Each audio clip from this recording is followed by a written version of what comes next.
Today you'll learn how to evaluate chess positions like a grandmaster, how to calculate variations, and find combinations in your games. First off, how do you evaluate chess positions?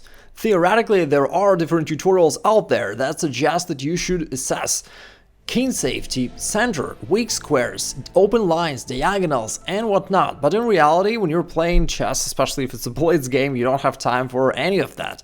Therefore, in reality, it comes down to three main factors, and realistically, oftentimes just one.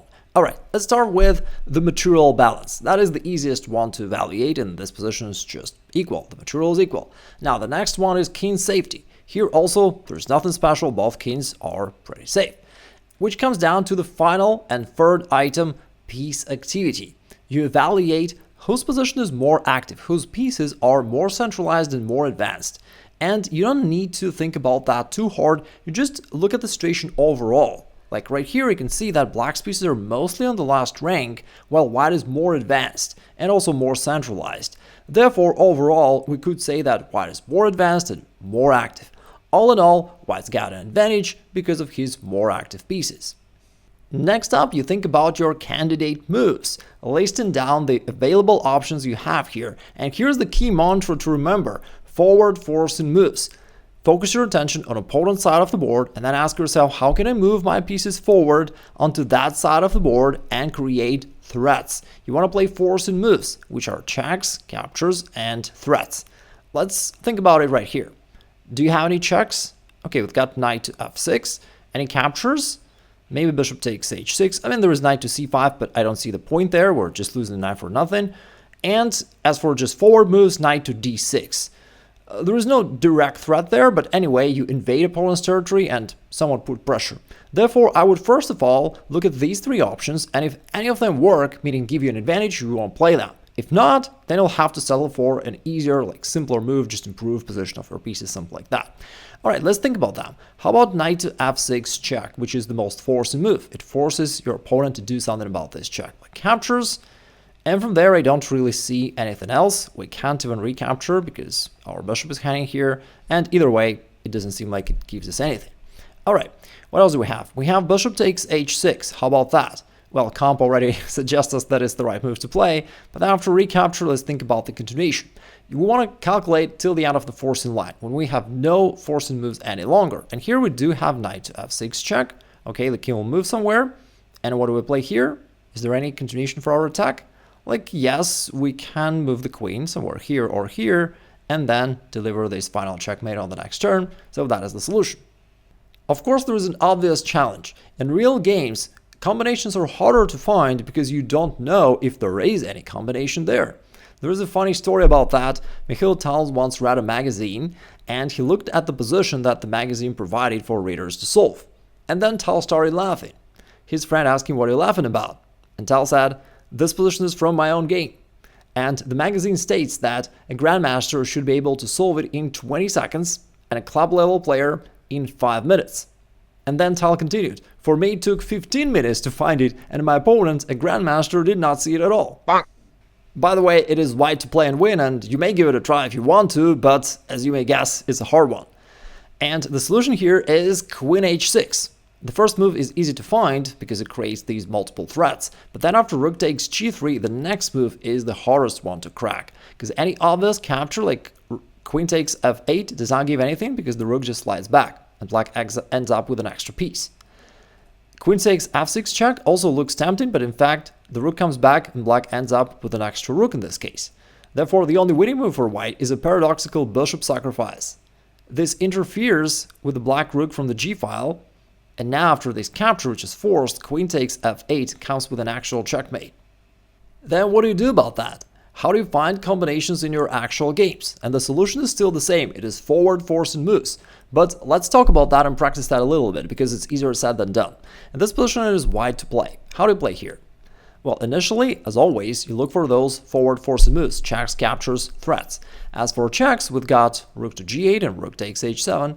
And you got to think about that for a little bit. Do you have any other forcing moves which would be attacking moves? I can also see something like queen to e4 threatening this checkmate. Therefore, queen to e4 would be a simple move. It's not a combination, but still an attacking move.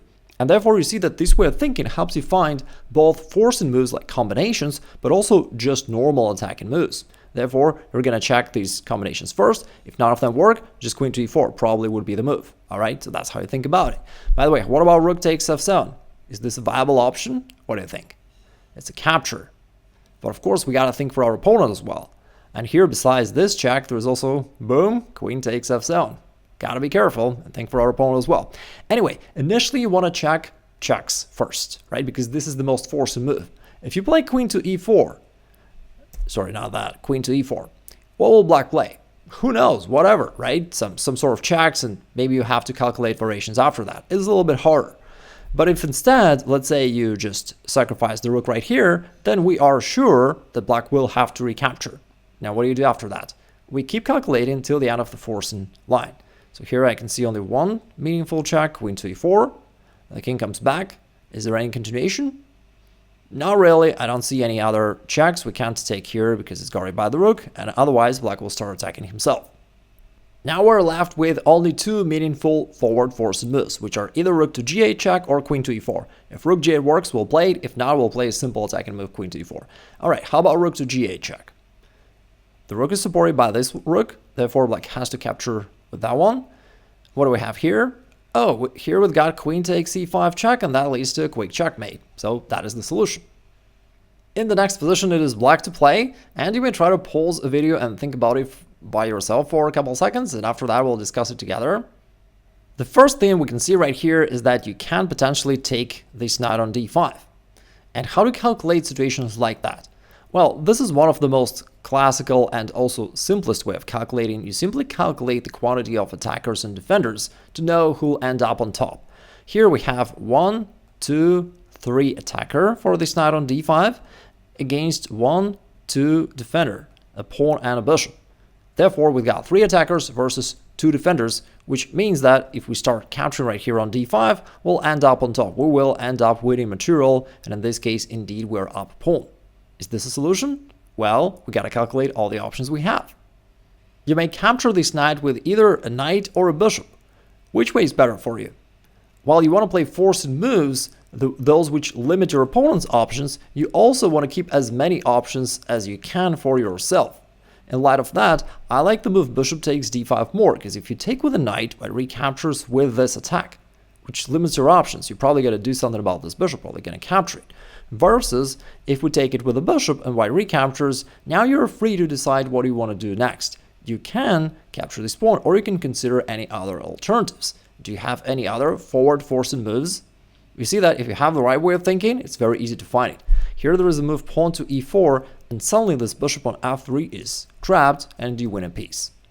White has just moved his bishop to e3, attacking your queen. What do you do here? Weak players in such positions just want to be sure they don't blunder the queen, and they want to retreat. They want to move the queen back to safety. They play queen to c7. And while it is okay, you don't blunder the queen, and that's great.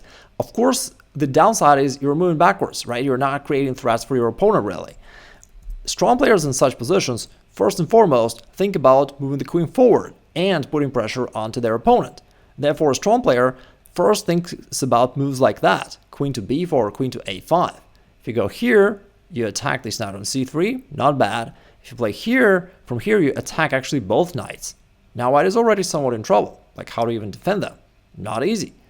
Let's say if this knight comes here, what do? Oh, you can take, and now the other knight is hanging. You're just winning a knight. That's cool. What about bishop to d4? Does that solve the problem for white? How do you play here as black? It's the same idea, forward forcing moves. You see that this idea helps you find proper positional moves such as queen to a5. It was not a combination, just moving your queen to a better square, but also combinations. In this position, you've got rook takes d4. Playing this forcing move, a capture on opponent's side of the board, and also along the way, you're winning material and you keep attacking. A puzzle a day keeps losses away. It is white to play and hopefully win. If you can find the right move for white, please write it down in comments below. This is your puzzle of the day. In another game, white still played bishop move, attacking your queen. What do you do here? Luckily for black, there is no way to retreat. right? And most players in such positions would simply move the queen forward because there's nothing else to do.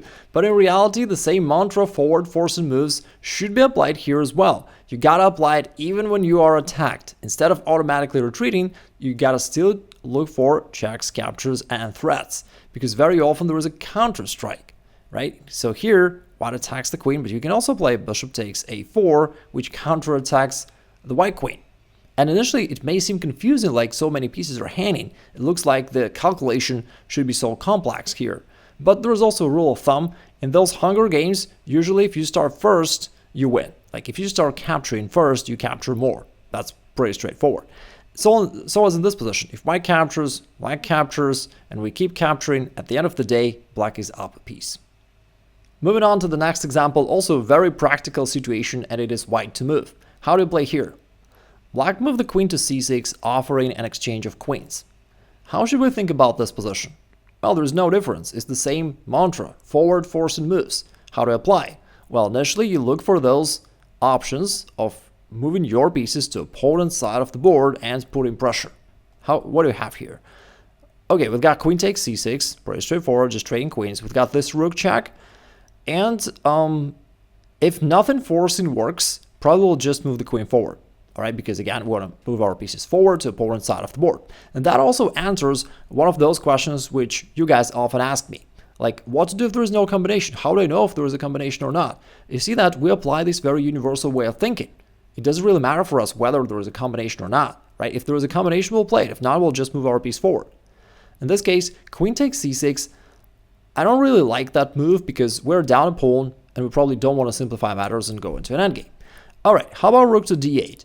This is a check, a forceful move, and we got to think about it for at least a second. Of course, that kind of blunders a rook, but then you realize that, oh, actually, black is now losing the queen on c6, so that is the solution.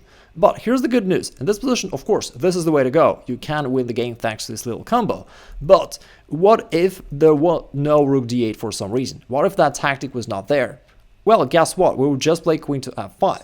And while that does not win the game, still this queen is annoying. You know, it eyes at this rook. You know, if the queen goes away, maybe we can capture it.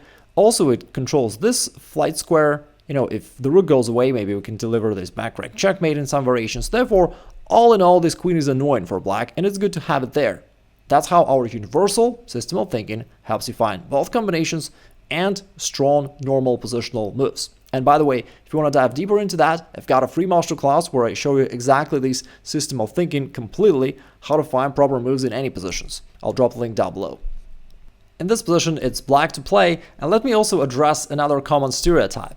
Oftentimes people think that in order to calculate variations or to find tactics, you just gotta solve hundreds and hundreds of tactical drills.